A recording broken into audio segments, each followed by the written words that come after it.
In this video, we are going to be learning how to create a new document in Affinity. So when you open your Affinity, this is what you will see, the interface you first see. So these down here are tutorials on how to use the app. You can click on any of them and download it, but that's not what we're going to be doing today. Above it are presets that you can use when creating a new document.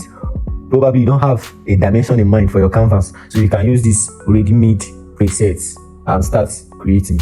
So today we're going to be learning how to create a new document. So I'm going to be learning how to create a new document.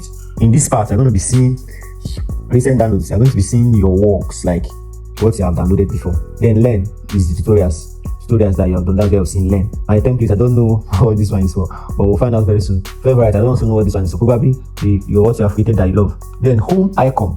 Then for this folder icon, you can basically use it to open any document that's in your computer. Probably you want to work on a picture, work on a file, you can open it right here and work on them. So today we want to create a new document, a fresh document. We don't want to use the one that is, we don't want to work on any picture, a fresh document. So the next thing you could do is to click on this plus icon that is at the right side of when you click it will open, and as you can see, these are many other presets, more presets that you can use, templates that you can use for your canvas size. That is, if you don't have a dimension or a size in mind, you can just come here, or you don't know the size of what you want to do, but you have a picture, so you can just come here, look for this is device, this is video and web, canvas, photos. You can look for what will give you what you want to create, and you just click it and it will open. So we're going to create our own. So if you have a dimension in mind, come to the right side, let's create our own. So at the top you see your artboard.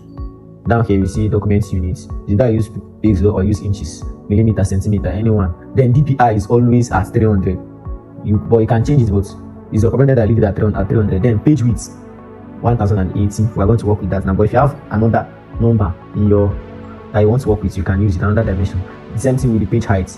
Is not, you can change it according to your desired dimension. Then you come down, and here you will see color format, RGB8, color profile. Those ones are okay. Then clear transparent background. This one is if you want your background to be transparent. I don't want a colored background, you can take it here and it will open the document that is transparent. But if you don't want a transparent background, you want a normal white or black background, you can leave it like that. Then come down. When you come down, you will see margin. So let's put a margin 100. We'll use 100 for the margin, 100, and it's automatically changed for the right. So we'll now click on create document, or we save it as a preset. Maybe you want to use it next time, you can save it as a preset, and this is it. So if you enjoyed this video, like and subscribe. Next one is on the way. Thank you.